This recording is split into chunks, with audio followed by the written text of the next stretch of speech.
Next, is the Finance Department and the Facilities Division, as well as the Non-Departmental Budget and the Capital Projects and Reserve Fund, all of which are under the authority of the Finance Department. So Elizabeth Comfort is the Director of the Finance Department. She will present all three separately, but she'll do all three together here. Separate. She's going to present all three, but she'll do them one at a time and then go with your questions. So Elizabeth, go ahead, please. Yes. Thank you, Gary, and good morning, Budget Committee and Chair Wilda Parks. So beginning on tab 21, and I'm going to take you through three different tabs and several pages, so I will cue you on those. But we'll start with tab 21, page 2, which is Finance All. And as Gary mentioned, the Finance Department oversees finance, facilities management, and capital projects. So I will just do a brief overview on this summary page of these three. We have 100.7 FTE. We are adding one new FTE in the new fiscal year, and that is for an audit coordinator. It'll be a principal accountant who will help us throughout the year with our period closings, so we can have financial statements with the accounting team, and also help us with timely audit preparations as well. So we're very excited about that new position. We have three main funds. We are in the general fund. We have a capital projects fund, and you'll see these in columns on this page, and the facilities management fund. Finance is in the general fund with 9 core services. 37% is directly funded by the general fund, and 63% of our support is through allocated costs. Capital projects is 47% funded by general fund, and other is coming from beginning balance and state reimbursement for the courthouse, and also a transfer from facilities management fund. The facilities management fund is 8% by general fund, and that really is 1.2 million plus 235,000, which is for the state courts support and janitorial, general maintenance, and utilities. So that funding is coming from the general fund, and also for unassigned areas that we don't allocate to other departments. So the total change in general fund in the proposed budget is 43.9%. So I am going to take us now to a breakout to tab 6 in the Finance Department. Let's see here. Just want to point out that tab 21, page 4, is a high overview of these three funds, but they're so unique. I'll just mention that's a total change of 19%, but we'll drill down, and that was similar to what Dave just took us through as a drill down. So you got us going to the treasurer's page? So I'm going to go to 21, page tab 6, or tab 21 dash 6. Because tab 6 is treasurer. Oh, I'm sorry, tab 21, 6. Thank you. Okay, so here we have, it's a 53% reduction of the beginning balance because we have been actively working on an upgrade to our financial software, PeopleSoft. So we've used a large chunk in this current fiscal year, so that used up a lot of that beginning balance that we had. Going to charges and fees, that's just a 2% increase in our allocated costs. The next line is, it looks large as 200%, but really it's just $6,000, and we are now more actively turning over our cars from CCSO and other fleet, and so we actually, finance gets a administrative fee, so that's just auction proceeds. Unfortunately, we had a carryover, the next line, of $60,000. If you see that, there isn't a percent there, but we had thought it was going to take 2 years on a project that we were partnering with TS, so there was no expenditure or no need for additional resources in that line. The 40% in general fund support, this is a combination of hiring a second deputy for the finance department, so I get to work with 2 deputies in addition to our division managers, which has been a fantastic support for all of the countywide. And then also, because we've been using beginning balances, and now we are anticipating full staff, we only have a few positions open, we needed additional general fund revenue to support the efforts of the finance department. Going down to expenses, personnel. I just mentioned we had, we have a new deputy, so we needed to increase our personnel costs as well as the COLA and merit. And then we'll be adding the principal accountant. So it does look significant for our personnel. And the material and services, this current year, we had a lot of attempts to make up for the double digits of vacancies we've been fighting, and we are filling those up. And then we've also had an increase in our federal grant audits that we had to also spend in this current fiscal year. A total we budgeted for 2, we actually had 7. So that's why it's up to our current fiscal year material and services. So we look for a reduction in next year's. So I'd like to go to facilities, which is tab 2112. So this is our facilities management team.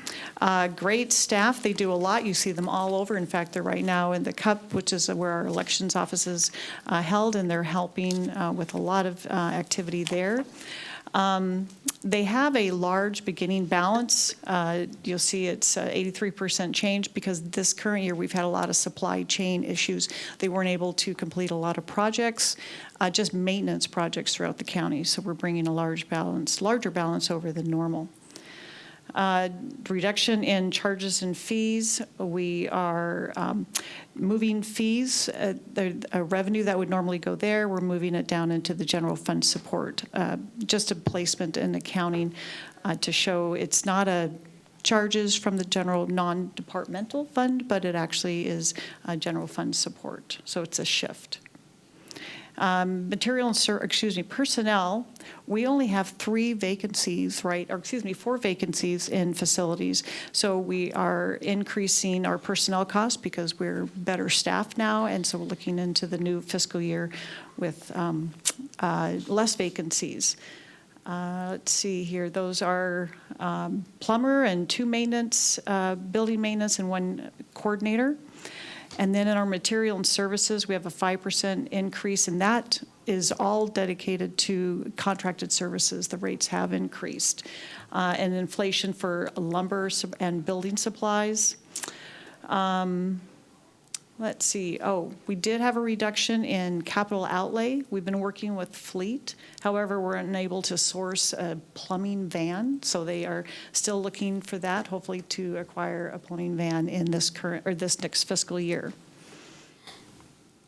And then in the transfers, you see a transfer out of $2 million.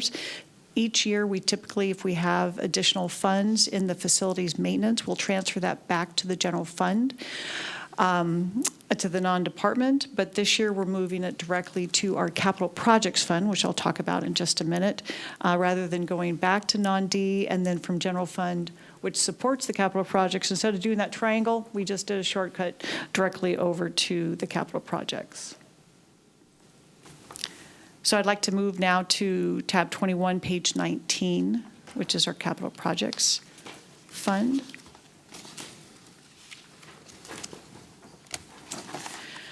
In terms of dollars, just a slight reduction in the beginning balance from year to year.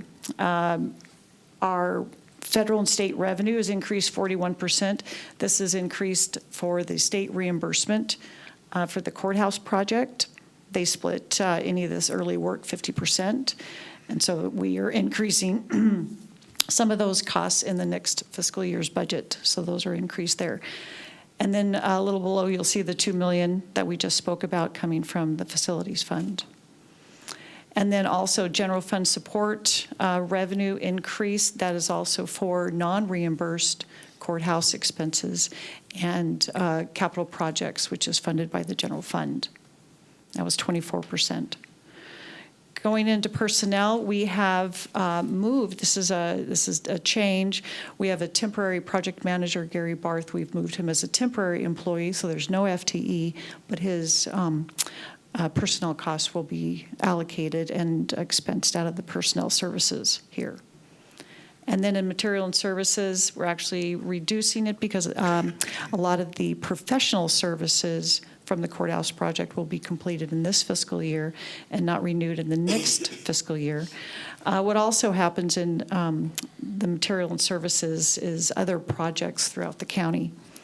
And then in capital outlay, we've increased that $6 million for courthouse activities.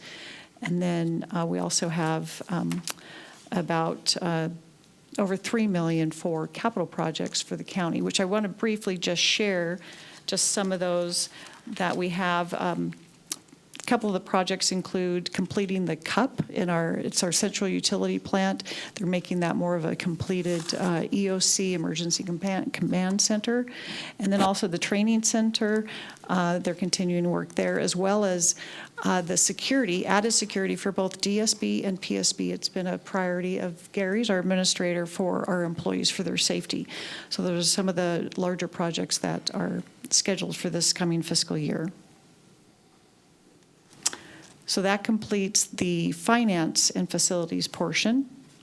The next tab we're going to talk to is tab 22, and it's our non-departmental fund. And it's kind of I recommend you pause and see if the committee has any questions on this tab. great. Thank you. I was just Yes. going to ask about that.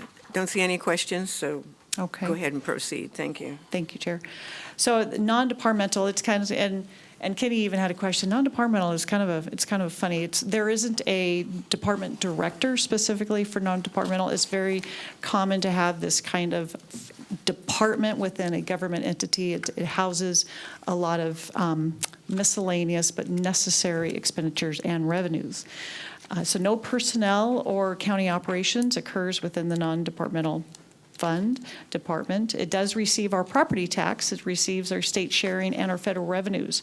And then these funds are transferred out to the departments. That's okay. And it has 4 funds within non-departmental. It has the general fund, which we just spoke to, as the property taxes. It also includes ARPA, which is our special grants fund, and then 2 debt funds. One, the Clackamas fund, houses the regular debt that we have for like the building of construction of PSB and DSB, and then the GO bond fund, which was taken out in 2016. So we'd like to now go to tab 22, page 4. And so this is just speaking to our general fund in the Department 100. So in our taxes, Which tab are you on? tab 22. Tab 22. Yep, I jumped a tab. Okay. -4, okay. -4. So our property taxes, we have a 3% standard growth, measure 50, and then also we have new construction, which is included, so that brings it to a growth of 7.8%. Our charges and fees, those are state projects.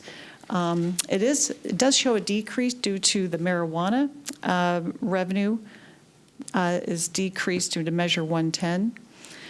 Let's see, the 48.8%, it is just a $5,200 increase. We're trying to bring that amount up. It's for an assessment, principal and interest amount, and I'll be doing more research on that line this year.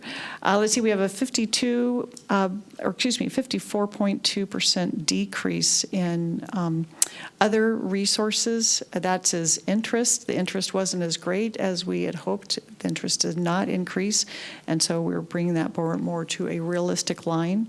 That line does include our OSU lease for the facility we have for our extension program. And then in material and services, we have a shift that we made of 5.7 to interfund transfers, which is just below from the material and services, trying to really correct our accounting practices. And then in special payments, we anticipate the GO bond proceeds for our communications, equipment and towers to be fully distributed, so there's a 100% decrease in that. The next line, 9.6, that's the reflection of the shift from material and services. And the other are reserved for expenditures. We have our policy, the 10 to 15%, that's about $19 million. And then the next line is our contingency. It's at 7%, 5% is policy. We also have included there a savings, a reserve for EPA, our Employee Equal Pay Act. Equal Pay Act, thank you so much. And then we have the unappropriated ending fund balance. You won't see this in the appropriations for the adoption of the budget because it will be unappropriated, but this is our reserve that we keep for a 30-year forecast. It keeps the county from large swings. It's a balancer.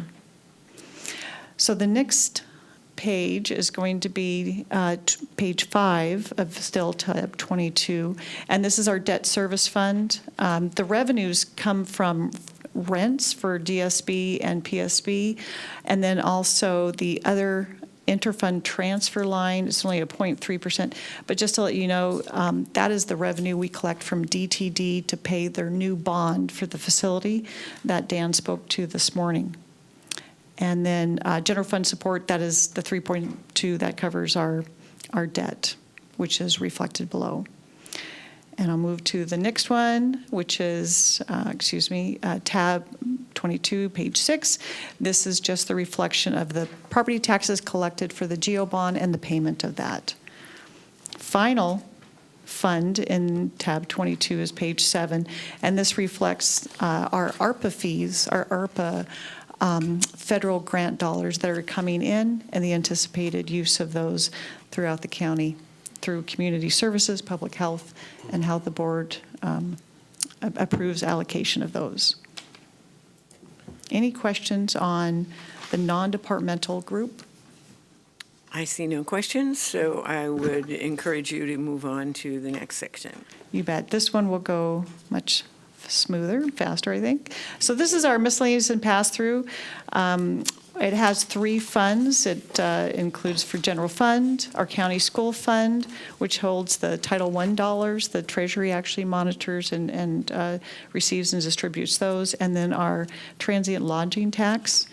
The FTEs you see are strictly for the payroll pass-through through those districts that we do their payroll for. There are no general funds, and the increase of 4.6 is for those payrolls. And if we go to tab 23, page 4, or tab 23-4, I'll just review the roll-up on this. And the increase in the beginning balance is we've carried over. We did not do a distribution to the county schools, so it's a carryover. So there will be two years' worth of distributions budget in this fiscal year. And then the federal line, it's a decrease of $276,000. That is because we had the additional ARPA for payroll for the essential pay that went to the district's payroll. And in our payroll personnel, again, that's the increase for payroll costs, material and services.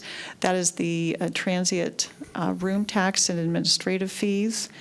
And interest that we pay Treasury also, they support these funds as well with managing those investments for us. And special payments, again, that is the pass-through payment for 2 county school fund years of those Title I dollars. And that concludes.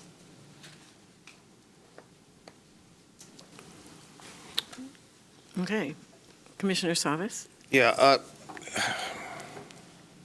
Elizabeth, on your first presentation on facilities, I didn't see it displayed, and I don't think we need to reference it, but I was just wondering if they actually do logging as to how much maintenance is spent per building. Do we log our time for maintaining? Tracking.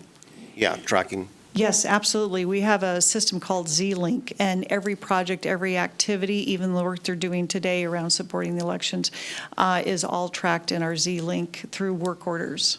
Okay. So every project has a complete printout. Is that parsed out so that you can look at non-project type maintenance where it's just the typical maintenance, where it's not, let's just say, for example, that you're going to put a roof on. It's it's not really the annual maintenance, but you only do the roof every 25 years. Is there a separation between the annual day-to-day maintenance cost? Is there a way to view that? Track that? Yes, there is. Okay. Yeah, and they have life cycles, so we have, let's see, we track our building improvements, we track our building repairs, we also have continued projects, from previous years, so everything is identified and it's split out, so they're very good over there. And I understand the renewal replacement kind of Yeah. methodology to But the- kind of calculate in what that cost is embedded in every year, so. And we do that proactively, right? We're putting monies aside for those large projects annualized?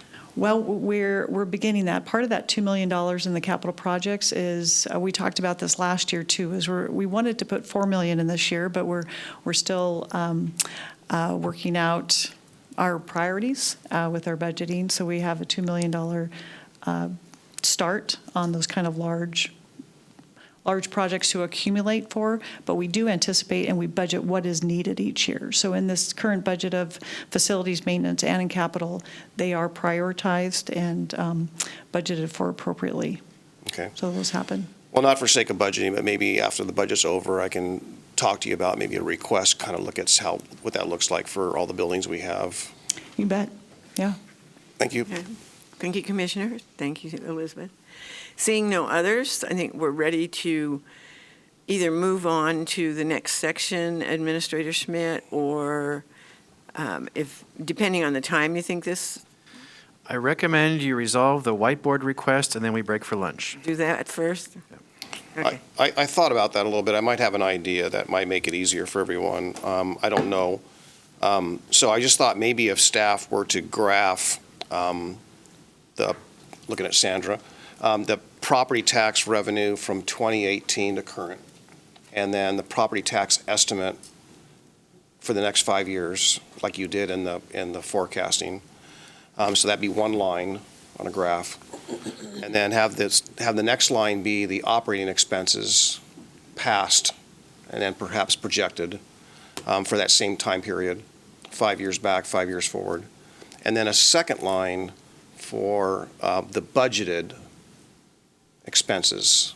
And the delta with that would actually be, as a result of vacancies or savings or whatnot. So there ought to be a delta between what's operating and what's budgeted, right? So you can look at this year, or last year, for example, and say, we budgeted this much personnel, for example, the cost is this much, but we had vacancies, so we saved this much. So those lines should be they should be close, but they should be different. If we could do that, I think we don't need to do the whiteboard. And it would be presented as like a PowerPoint slide? That would be, Could be, I mean. that would be the easiest thing, and we can all. A nice handout would be nice, maybe, just to see it, have in our hands, I Yeah. think. Okay. I get what you're thinking about there, but help me understand. So I want to go back over it. So property tax, Property tax, 5 years, 5 years back, 5 years forward. Not budgeted expenses, but Operating expenses. operating expenses. But that's budgeted, right? Or in 5 years, you've got what's actual happened, but those 5 years in the future, you don't have. Right, but you can just take that graph, that line, and they can use a dashed line to say, this is the trend going, Making right? making those for the forward assumptions. piece. And then the budgeted, we have that on record, right? So we know what the budgeted amount is. So so actual in the middle, actual and projected actual, and budgeted. Do you understand what I'm asking for? So Sandra? my concern, and I see your card, and I'll get to you in just a second. I just want to voice this so staff can maybe jump in and help me. I'm concerned about, are we able to provide even anything like that in a short term, a short turnaround? Are those figures, or do we need to say, okay, that would be great to have, let's have it tomorrow morning when we are in deliberations or whatever. So staff, can you help me with that piece? I personally, I like that better than the option of a whiteboard, which we don't know what's going to happen to. But I also want to make sure that something like that is doable. And I also would like to make sure that all of the members, or there's a consensus of the members of the Budget Committee, that would be helpful for them. Yeah, so just quickly, I think that that's really an Excel exercise, so the data's already here, right? So it should be pretty easy. It's already there for some of the stuff, everything that happened in the past, yes, but some of the stuff going forward, it would be On our budget. projections. Yeah, exactly. So, Chair Sandra. Parks, if I can address it, so we've got a little bit of complications that I want to address, and that is in last year, in 2021, we did a brand-new chart of account. What that means is that the history is not all there in an apples-to-apples format. Some examples that I'll give you are prior to 21-22, which is this current year, general fund support was shown as a deficit. So if we gave you finance as an example, finance would have external revenue and allocations, and it would have all of its expenses, and the general fund subsidy portion was shown as a negative. The difficulty with that was that when you all would ask us questions about how much does the general fund support finance, we couldn't answer that at the flip of a switch. We would have to wait until year end when all the financials were complete, and then we would be able to say, oh, the negative amount, which is the general fund support, is X. In 21-22, when we switched to the new chart of accounts, we actually created a new account code for general fund support. What that does is it allows us to run reports on general fund support. It allows us to budget that level of general fund support. And now when you ask us, what is the level of general fund subsidy for any of the departments, we can run reports, and the reports are accurate as of yesterday. So as of everything that is in the system, as of the day before, we now have that ability. But now comparing history is difficult. What we did was we worked with a consultant to crosswalk 2 historical years. And so I have that history, if you wanted that, through 1920. So 1920 going forward, we have an apples-to-apples comparison. But you're asking for fiscal year 17-18. 1819. Or 18-19 going forward. That would take more time because it's not an apples-to-apples.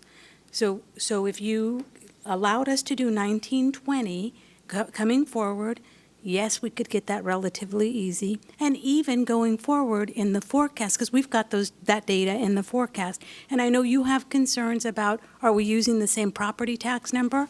I could tell you definitively, yes, we are. The same number that we've got in the general fund for fiscal year 22-23, you will see almost down to the dollar in the forecast because we made sure to tie those together. So I'm very confident that we could get that information for you, and you can see that trajectory that you're wanting to see, and we can display that graphically, and I think we could have that for you this afternoon fairly easily. Okay, well, good, let's do that then. I mean, I'm happy with that, and if Commissioner Scholl is. Okay, well, we've and got- I'm not looking for anything yeah. exacting, so I'm not looking for the exact numbers, just something to display the trends. Okay, so we have 3 people that would like to comment or ask a question on this. So we're starting with Commissioner Scholl, then Commissioner Fisher, and Mr. Cernat. Yes, the intent, the request for those years was simply to enable us to see the numbers graphically of where we're going and to get a better picture on sustainability, to better understand it. The idea on the whiteboard was simply to give a member of the Budget Committee a little tool to express a complex idea. And everybody on this Budget Committee should be able to express any idea they have to the committee. And if you need to use Crayolas to do it, then you should be able to do that. Thank you. Don't forget to put your card down. Thank you. Commissioner Fisher. Yeah, so I appreciated, Sandra, what you're saying about apples to apples in comparison and how we look at the numbers. So my concern is whatever we're asking about, and I am an attorney, family law. I could talk circles around you in that area, but I cannot when it comes to forecasting and doing this. So I just want to make sure that anything we do, that it's not directed, and we could say this is the outcome that we want, this is the information that we need, but we really need to rely on our staff that has the expertise to get us there. I really feel strongly about that, because I don't want us to be, we got some new folks here. We're going to be at this now, hopefully don't quit. Hear me? We're going to be at this for a while, so I just want to make sure that whatever our discussion is this afternoon, that we rely heavily on the expertise of staff to help us through this process. I think that's why I made the suggestion that staff do the graphing. Yeah. Well, with what variables? I just heard Commissioner Savas a very prescriptive this and then this and then this, which in my mind will lead to some sort of result which could put in our brains something that may be what could be an apple, it could be a plum, it could be a pear, it could be an orange. I just want to make sure, and I don't know, but whatever we're doing, we're getting an accurate picture, and I would rely on staff to do that. Thank you, Forecasts aren't Commissioner. accurate.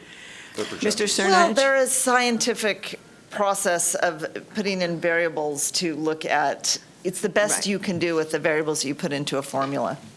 Yeah, I don't think a forecast could ever be Right. positive. Yeah, I mean, 100% sure. Mr. Cernak, and then Commissioner I'm just Schrader. wondering if we could, for the expenses, if we could have a linear regression into the future based on the historical data, as well as the forecast expenses. I have no idea what you just said, Mr. Cernak. Yeah, I was just going to say that. That's accountant It's been a talk. day I don't since know I- what since linear I got my regression means. MBA, I guess so it I'm means sorry. Reductions. Maybe at lunch I could have a quick chat with you and see if that's possible. Okay, thank you. You'll always get honesty from me, sorry. That's fine. Okay, Commissioner Schrader and then Commissioner Shaw. Yeah, I just want to give us all, can you hear me? Yeah, my green light's on. Some institutional memory here. We did do this at one point. I remember, but it ended up being, quite frankly, a 2-day retreat and discussion. I don't know if doing it right now would be all that helpful, as much as if we would replicate that opportunity, but maybe not at this time. My suggestion would be to get through the budget. Let's get this going. I think that looking at projections is a good thing. We've done it before. And perhaps this committee, and I'm looking at the folks who are the volunteers here, would you be willing to come back and maybe do like a day retreat or a couple days to kind of look at this? Because I think it's important. I do think we got to get a handle on this. I don't disagree with that. I'm just not convinced that with the time frame we're doing, we need to get through this budget, and then we should address the concerns about where our trend lines are. And we've done it before, but do you really want to get into that now, or do you want to just get through with the budget and then take a more, kind of focused look at trends? It's just my suggestion, but. Commissioner Shaw. Yes, on my way in this morning, I was thinking to myself, man, I sure would be nice to have a kind of a picture in my head of general fund the last 5 years, kind of get a feel where we're going. I never, and I came in, my policy advisor was in here. I thought she was going to be working here today, so I just asked somebody out there, does anybody have those 5 numbers, general fund for the last 5 years? I never intended for it to become this thing where we got to get Albert Einstein to come in here and do E equals MC squared. I mean, I never intended it for that, Paul. I got colored crayons. I got a chalkboard in my room. We could have already solved this. So let's make it easy. Yeah. Crying I out think we're loud. making this more complicated than it really is. And Commissioner Schrader, all due respect, all I'm really trying to say is just trying to give us a snapshot. Not saying we turn the budget upside down and spend a day or two changing everything based on a projection, but I think we need to see. All it is a visual picture that'll kind of give us a sense of where we're headed, and I think we have that responsibility to do that. It shouldn't take, frankly, more than 10 minutes to actually discuss what it looks like. Okay. And I agree. I think when we cover the forecast again, and I apologize because at the April 20th meeting, the intent really was to spend the majority of the hour on the forecast, but we ended up spending a lot of time on the elected officials' compensation. Right. We didn't And have then the we time to do that. rushed through the forecast in about 5 minutes. And I think that it would have been a perfect time to ask some of the questions, because the forecast is not perfect, but we do have the future balanced. Where we get into danger is the special projects. And really, that is where the policy level discussions go for the board of how much pain do you want to inflict on the county, quite honestly. And that is, if you want them all, it's going to be painful. And I think County Administrator Schmidt said it best. He does have a plan for up to $15 million in cuts over the next few years. And so we know what that will be. The unknowns that we're starting to see now is the CPI increases. We have 2.6 built into the forecast because that's been the history. We're seeing today, those numbers are blown out of the water. We're living 40-year highs. There was no way for us to anticipate that when we started updating the forecast. I guess a year ago, we probably could have anticipated it. But those are things that we will have to grapple with. And as we refine the forecast every year, we'll drop in those new numbers and give you an updated forecast, and it may alter your future plans. But I think to answer your question immediately, we can do that fairly simply after lunch. I think we can do that without derailing the entire meeting. Exactly, I agree. And Sandra and I and Elizabeth spoke late yesterday morning about what I'm trying to communicate. And so Sandra and I, thank you. I think you articulated it well. And I think when you mentioned the CPI and that is drastically different, I think that's the reason I think we need to be aware of it. I think that optic will give us that awareness. Thank you. Commissioner Smith has a comment, and Commissioner Shaw, is your card still up, or did you want to speak again? Okay, thank you. I'll just keep reminding you, okay? Administrator Schmidt, you have put together the presentations and allowances, and if you think the compensation board took our time at the previous budget meeting, that is still up today. And that decision needs to be made whatever way this committee decides on that. I'm very concerned about any commissioner or any member of this board bringing in something at the last minute that will delay our progress. I know staff and the finance department has put exorbitant amount of time and effort into this budget book. And we also have, hand that to me, please. We've got this sheet that Commissioner Scholl, you could refer to and get your answers pretty succinctly. So Gary, what do you recommend we do on that? Or should this committee take a vote? A simple request is not, it's a simple request. I've asked Gary. Paul, let Gary speak. My gosh. As far as today, you have, assuming the department presentations after lunch could probably, in my opinion, be done in 45 minutes. You have 2.5 hours to talk about the compensation board recommendations and the budget forecast. So I feel you have time this afternoon to have these conversations. It sounds like you're agreeing you don't need a whiteboard, but there is some data that commissioners have asked for. We can easily put that data together. That's fine. That's fine. Now, you plan on talking about the budget forecast this afternoon? Yes. That was already built into your schedule? It wasn't, but we added it this morning based on the conversation Okay. yesterday, and Chair Parks had agreed. So we are Okay, adding good. that this afternoon. Yes, Alrighty. see, right there. It's on your schedule, Chair. I just made a note of it And because it's he'd not on mentioned it. our schedule. Got it, absolutely. So if somebody has made an adjustment to this schedule, I am not aware of it. Yeah, I think it was just an addendum that, timing permitting, that's where we'd have more discussion about that, to satisfy everyone's Why don't you concerns bring those about. numbers in during forecast? We could do that, yes. Okay. Sir? Yeah, so I just want to I know we have what's on the schedule for tomorrow? I mean, we planned on working yesterday, today, and Deliberations, tomorrow. just Right. period. So whatever You it know, happens to be. We got plenty of time. There's no rush to do it this afternoon per se, but I just wanted to include it for deliberations. I thought you wanted it this afternoon. Someone mentioned deliberations will be this afternoon, so all I said was deliberations. If that starts this afternoon, that's fine. Okay. It doesn't have to be today, but I want it for our deliberations. That's all. Budget deliberations, 3:45 PM. There you go. So if we defer that to tomorrow, we can talk about it tomorrow. Whatever the schedule fits the schedule.